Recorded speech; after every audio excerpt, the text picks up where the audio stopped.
뉴스 속 경제 이슈는 더 쉽고 깊게, 최신 고용 동향은 더 빠르게 전해드리는 고용브리핑 365 시간입니다. 박생률 기자, 안녕하세요. 예, 안녕하십니까. 네, 오늘 어떤 이슈인가요? 지난해 코로나19 영향으로 가계 소비가 크게 위축이 됐습니다. 이런 경제적 충격에 내수가 어렵다는 게 체감이 될 정도입니다. 하지만 오히려 이 고가 제품에 대한 소비가 늘었다고 합니다. 왜일까요? 코로나19 속에서 이 소득계층별 가계의 극과 극소비 행태와 극심해지는 양극화에 대해 오늘 이슈픽에서 알아보겠습니다. 네, 원래 경제가 어려우면 당장 이제 급하지 않은 지출부터 예. 줄이기 마련인데 경기 상황을 보면 전반적으로 소비가 좀 줄었다고 하더라고요. 맞습니다. 한국개발연구원의 코로나19 경제 위기와 가계 소비 보고서를 좀 통해 들여다보면요. 지난해 코로나19 확산으로 인해서 이 가계의 소비 지출은 경기에 대한 불확실성 등을 이유로 모든 분위 가구에서 소득이 감소했습니다. 하지만 여기서도 정도의 차이가 좀 있었습니다. 소득 3분위 가구의 소비 지출이 6.8% 줄어들면서 전 계층 가운데 가장 많이 감소를 했던 반면 소득 상위 20%인 5분위의 경우 소비는 0.8% 줄어드는 데 그쳤습니다. 이런 상황에 소비 여력이 있는 부자들 돈을 더 지출했습니다. 과연 이 돈을 어디에 썼을까요? 네, 저희 얘기했잖아요. 얼마 전에 고용브리핑에서도 이제 보복 소비 늘어난다. 근데 특히 맞습니다. 명품들 많이 산다라고 말을 했거든요. 아무래도 고가의 제품들 많이 사지 않았을까요? 맞습니다.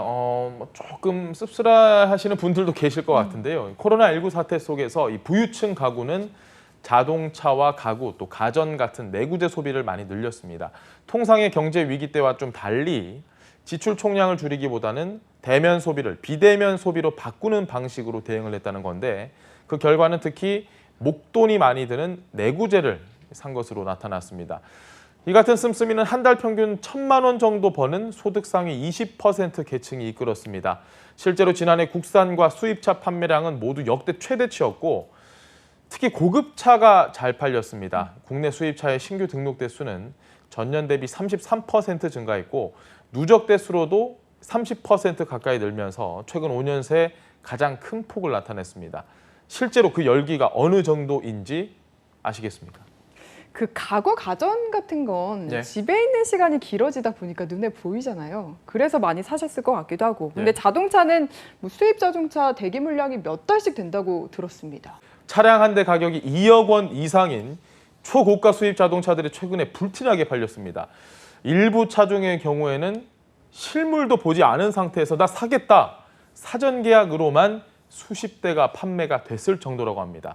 이 경기 불황을 전혀 타지 않는 고소득층이 남들과는 차별화된 희소성을 추구하면서 이 수억 원대의 초고가 차량 판매가 늘어난 겁니다. 자, 그리고 고가의 가전제품이 엄청 팔린 덕을 봐서 지난해 삼성전자 올해 1분기 영업이익이 9조 3천억 원을 기록했는데 예상을 초과한 실적이었습니다. LG전자도 1조 5천억 원으로 사상 최고를 찍었습니다. 네, 그런데 뭐 저희가 이야기를 하고 예. 있긴 하지만 사실 이걸 보는 대부분 분들은 너무 다른 세상 얘기다. 저희만 해도 그렇잖아요. 그러니까요. 이런 최상위층을 제외를 하면요. 최하위층은 물론이고 중간에 계신 중간층 형편도 당연히 좋지 못했습니다. 특히 소득 중간층인 3분위 가구는 지난해 소비 지출이 가장 많이 줄어들었습니다. 아까도 말씀을 드렸는데요. 부유층하고는 뭐 전혀 다른 모습을 보였다고 풀이하시면 될 것 같습니다. 자동차 구매를 많이 줄인 대신 중소가전을 조금 더 사들이는 데 그쳤고요. 코로나19 영향으로 시장 소득이 줄어들면서 중산층의 이 가계 사정이 녹록치 않았음을 보여줍니다. 한국개발연구원에 따르면 이런 현상은 중간소득계층이 코로나19로 인한 실질적인 충격과 불확실성에 가장 크게 노출이 되면서 예비적 지출을 저축을 확대하고 소비 지출을 줄였음을 나타냈다고 분석했습니다. 네, 그리고 코로나19로 특히나 어려우신 자영업자분들 예. 피해 회복 여전히 어려운 상황이잖아요. 사실 뭐 거의 전멸이다 뭐 저희가 이런 표현까지 썼던 걸로 기억을 하는데 식당을 운영하는 자영업자들은 코로나19로 인한 매출 타격의 살림살이가 훨씬 더 팍팍해졌습니다. 여전히 근데 회복이 좀 더딥니다. 2월 소매 판매는 한 달 전보다 오히려 0.8% 감소한 상황이고요. 무엇보다 고용이 문제입니다. 해고와 무급휴직 당한 사람들이 크게 늘면서 일자리가 지금 12달째 계속해서 줄어들고 있습니다. 지난해 개인 파산 신청자의 절반은 실직 때문으로 사업 실패를 추월했습니다. 수출도 늘고 성장률도 좋아졌다. 하지만 어려운 사람들은 계속 어렵고 이 격차는 점점 더 벌어지고 있는 게 현실입니다. 네, 코로나19를 겪은 이후에 오히려 빈부격차가 심해졌다. 이런 식으로 그럼 해석을 할 수도 있을까요? 버는 돈은 줄고 빚은 계속 불어난다라고 한숨 쉬는 분들 상당히 많습니다. 한 시중은행이 조사를 해봤더니 지난해 가구 월 평균 소득이 478만 원, 1년 전과 비교를 하면 8만 원 줄었습니다. 2016년 조사 시작 이후에 처음으로 감소한 겁니다. 2년 전 수준으로 되돌아간 거죠. 특히 소득 하위 20% 가구는 월 평균 183만 원, 상위 20% 가구는 895만 원을 벌면서 이 소득 격차가 무려 5배 가까이로 다시 벌어졌습니다. 빚은 당연히 더 늘었습니다. 빚이 있다라고 답을 한 가구 62.5%입니다. 감소하던 부채 보유율이 60%를 훌쩍 넘긴 겁니다. 한 가구당 월 평균 부채 상환액은 41만 원에서 1년 새 43만 원으로 늘었고 소득의 9%를 빚을 갚는 데 들어간다라고 조사가 나왔습니다. 이런 코로나19 양극화가 가장 뚜렷한 곳 또 있습니다. 어디일지 짐작이 가시겠네요. 뭐 저희 프로그램의 성격과 가장 딱 맞는 게 아닐까 싶은데 예, 저희 그 얘기 많이 했잖아요. 2030 세대가 특히 이제 고용시장에서 많이 어려워졌다. 맞습니다. 이 부분 맞죠? 너무 정확하십니다.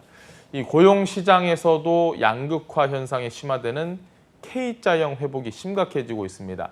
통계청이 내놓은 4월 고용 동향에 따르면 실업자 수 40대, 50대, 60세 이상 등에서 감소를 해서 전년 동월 대비 2만 5천 명 줄었습니다. 그런데 이 20대와 30대에서는 오히려 더 늘었습니다. 14.7%, 0.7% 수준으로 늘었는데요. 실업률도 당연히 마찬가지겠죠. 지난 2월부터 3개월 연속 10%대를 기록을 하고 있는 청년층 실업률이 전년 동월 대비 0.7%포인트 늘었습니다. 지난 2017년 2월부터 4월 이후 약 4년 만에 최장 기간입니다. 네, 근데 이렇게 청년층의 실업률과 실업자가 증가한 이유가 뭘지도 좀 궁금해지는데요. 왜 유독 20, 30대가 심한 겁니까?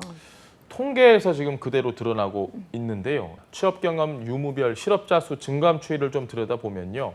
지난달 취업 무경험 실업자는 8만 7천 명으로 30.1% 증가했습니다. 취업 유경험 실업자는 4만 5천 명 감소했습니다. 청년층의 체감 실업률도 여전히 높은데 15세에서 29세 실업자에 더해 잠재 취업 가능 구직자까지 집계한 통계를 좀 살펴보면요. 무려 25.1%나 됩니다. 청년 4명 가운데 1명은 일자리를 구하지 못하고 있다는 의미입니다. 네, 이어서 유용한 경제 용어를 골라서 소개해드리는 뉴워드 시간으로 넘어가 보겠습니다. 오늘은 어떤 단어 가져오셨나요? 아마 좀 알기 어려울 단어일 것 같습니다. 네. 면접 보는 분들, 또 기회를 기다리는 분들에게는 나도 겪어보고 싶다 이런 상황이 아닐까 싶은데 바로 면가몰입니다. 처음 면가몰. 들어봐요. 저도 처음 들어봤습니다. 네. 이번에. 자, 무엇의 줄임 말이냐? 면접은 까보기 전까지 모른다. 그래서 면가몰입니다. 취업 최종 단계인 면접 결과를 속단하지 말라고 경계하는 의미입니다. 저도 좀 돌이켜보면 면접 보고 나서 여기는 뭐 무조건 합격이다. 그런 데 있으시지 않아요?